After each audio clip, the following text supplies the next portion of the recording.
আসসালামু আলাইকুম। মাননীয় স্পিকার, আপনাকে ধন্যবাদ। আজকে আমি মহান আল্লাহর দরবারে শুকরিয়া আদায় করি এবং আমার প্রিয় পটুয়াখালী ১১২ বাউফল ২ আসনের যারা নির্যাতন, নির্মম এবং হামলা মামলার শিকার হয়েও ভয়কে জয় করে ন্যায় এবং ইনসাফের প্রতীকে ভোট দিয়ে তারা আমাকে বিজয় করে এখানে কথা বলার সুযোগ করে দিয়েছে।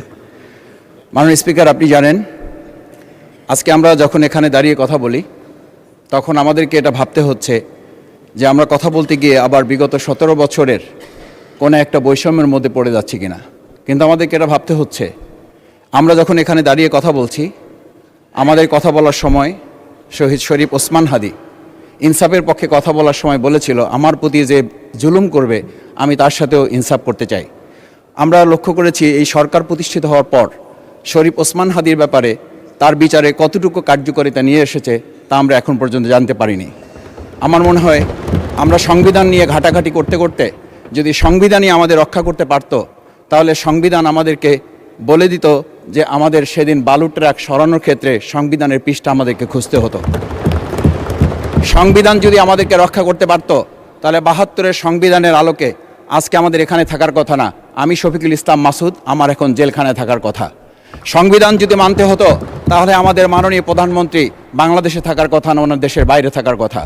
সংবিধান মানতে হলে বর্তমান স্বরাষ্ট্রমন্ত্রীর এখন দেশের বাইরে থাকার কথা ছিল।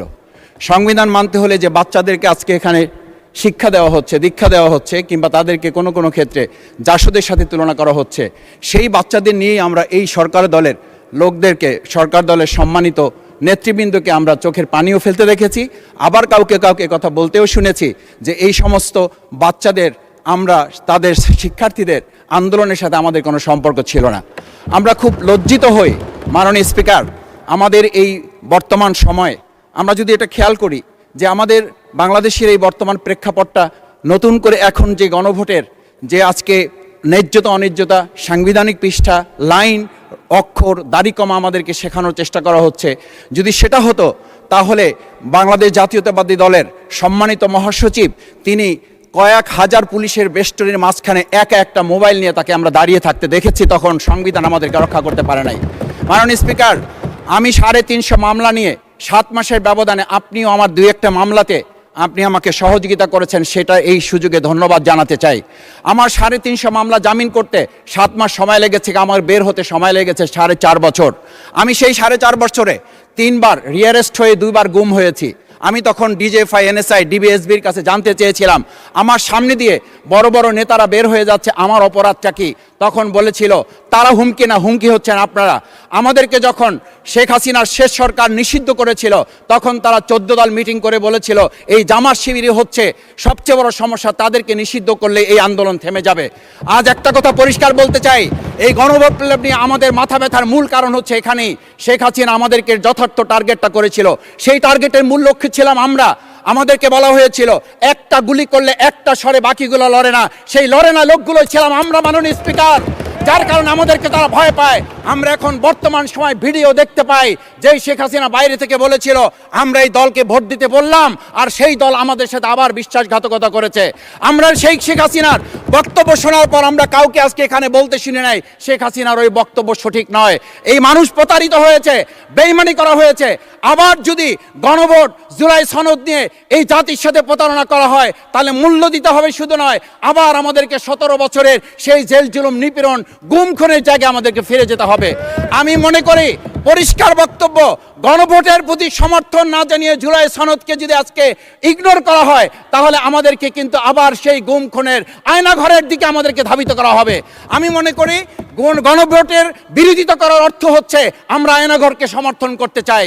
গণভোটের বিরোধিতা করা মানে হচ্ছে ৭০% মানুষকে আমরা অন্যায্যভাবে তাদেরকে আবার ধিক্কার জানাতে চাই। আমি এখানে স্পষ্ট বলতে চাই, আপনারা যেমন ৫১% সমর্থন নিয়েছেন, ৭০% প্রায় জনগণ কিন্তু গণবিপ্লবের, গণভোটের পক্ষে তারা রায় দিয়েছে। আপনাদের চেয়ে সেই ৫১%-এর তুলনায় সেই ৭০% প্রায় গণভোটকে যদি আপনারা ইগনোর করেন, তাহলে আমি বলবো আমার বাউফল, আমার পটুয়াখালী শুধু নয়, গোটা বাংলাদেশ আবার জেগে ওঠে গণভোটকে তারা কার্যকর করতে। স্পিকার, আমি পরিষ্কার এইটা কথাটা এই জন্য বলছি, আজকে সংবিধানের লাইন ধরে ধরে যদি আমাদেরকে এই কথা জানতে হতো, তাহলে আমাদের নেতৃবৃন্দকে ফাঁসির মঞ্চে যেতে হতো না। আমার মতো ছোট মানুষের কাছে সে সময় ডিজিএফআইয়ের কাছে প্রস্তাব এসেছিল, আপনারা কি চান, মন্ত্রিত্ব চান, দেশ পরিচালনা চান, সব কিছু দেওয়া হবে, শুধু শেখ হাসিনার নীতিতে আপনারা আসেন। সেই নীতি তো ছিল ৭২-এর সংবিধান, সেই নীতি নিয়ে আজকে কেন এখানে এত কথা বলা হচ্ছে? আমরা পরিষ্কার জানি, আমরা যদি সেই ৭২-এর সংবিধানকে ভালোবাসি, তাহলে এখানকার নেতৃবৃন্দ এবং মরহুমা বেগম খালেদা জিয়া নিজে বলেছিল, আমরা সুযোগ পেলে এই সংবিধানকে আমরা ছুঁড়ে ফেলে দেব। সেই সংবিধানের প্রতি আজকে বর্তমান সরকারি দলের কেন এত প্রেম জাগ্রত হয়েছে, এটা বাংলাদেশের মানুষের জানার অধিকার আছে। আমি আমার প্রিয় বাউফলের মানুষের প্রতি ভালোবাসা শ্রদ্ধা জানাই, যেই বাউফলবাসী আমার দাবি আদায়ের জন্য, আমার এলাকার মানুষের অধিকার আদায়ের জন্য এখানে দিয়েছে, আমি সেই অধিকার